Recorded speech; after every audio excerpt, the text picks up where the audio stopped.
While an interest in an effort organization could be just that, intellectually, academically, philosophically, politically motivated, stakeholders are generally have, as I said before, an interest in the effort, and it's because two things: they could either be affected by it, or they simply care about that. And an important point that the author makes is that the more likely someone is to benefit or lose from your particular plan, they are more likely to be involved in the process. So we could have some few examples here, and the author side goes through thinking about economics. For example, people could receive some economic benefit or loss as a result of the decision being made. So we might think about public policy and an employment training program that might improve the prospects for low-income individuals that were incarcerated in the past. So if there's like a change in a policy, or maybe there's some zoning regulations that can affect people, whether or not they can put housing for low-income, formerly incarcerated individuals in a place. So the formerly incarcerated might be more likely to be involved if they think that they will receive a benefit of it, even though this might be a population that is usually not involved in these kinds of projects. People in the homeless advocacy community might be also more involved, because these are some of the people that end up being their clients. There's a high relationship in people that have been previously incarcerated ending up in the homeless shelter, if not going back to prison. So maybe people that are also in the criminal justice system are likely to be involved in this process.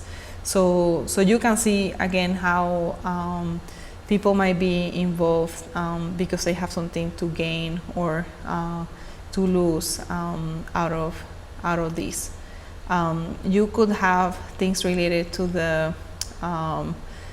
the use. For example, the decision could be about there's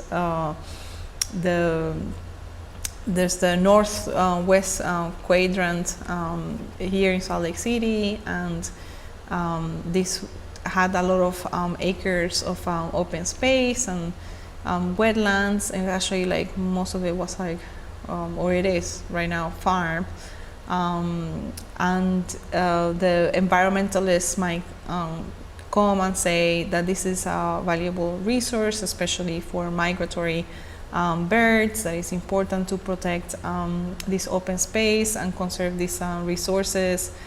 They also talk about that maybe having more development there could be hurtful for the environment, and we have to think about the consequences of climate change, and that will contribute to more greenhouse emissions, and it will contribute to more air pollution, and that will have devastating impacts in public health.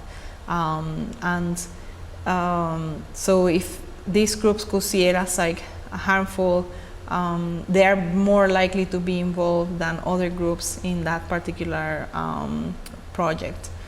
There could be something related to mandate, for example, agencies having regulatory authority over environmental impacts, health standards, or zoning. So think about any changes that could be made to the environmental impact statements of the APA, or maybe there's some changes done in more like human and health services, or the Department of Labor, workforce services, human rights. So any policy changes that are made are going to affect some other people. So it's important that you include people in the participatory process if you're changing an important policy, but those that are affected are more likely to actually like show up to this different meeting. For example, a developer might show up if they the new environmental impact statement regulations from the APA makes them harder for them to be able to develop. A very common way of being involved, or common reason of why people get involved, is because they're affected because the project that is being developed or the zoning change, it is literally in their backyard. So proximity is an important way of like looking at how you can find stakeholders. So people that might experience air, soil, or water pollution that could be affected by a dirty air. For example, if you put like a new set of manufacturing in an area, there might be people thinking, well, there's going to be increased noise and increased traffic, not only in construction, but overall this community will change greatly because of that industry that will be added, or because of that new business or new apartment building. So those people are likely to come forward and express their opinions. But what I'm telling you is that you need to also be proactive. So these are just ways of like, how do you identify who should be involved? And then you have people involved because of values or philosophy. For example, people with strong beliefs about the way that resources should be managed. Maybe there's something that people think that it would be a waste of like taxpayer dollars. So they come to the meeting and say, well, we don't want these changes. Why I'm paying for these changes? But there might be many other reasons in terms of like values or philosophy. Another approach is to ask like who might be affected, who are the representatives of those likely to be affected. So who are the voices? Who is responsible for what is intended? Who will be actively opposed? Who can contribute resources to your effort or assets? Whose behavior will have to change if this decision were going to be made? So again, to give you an example of maybe a developer or a business, like maybe the whole business model will have to change as a consequence of your plan and as a consequence of like these new decisions. Maybe somebody's likely to go out of business. So these are very important questions that you need to ask of your participatory process in order to identify the key stakeholders. There are other possible typologies for identifying stakeholders by probable interest. So those who are directly affected, indirectly affected, those who have possible interest, those that have general interest. By sector, being the public sector, the private sector, interest groups, individuals, by location, by local region, national or neighboring countries, maybe international.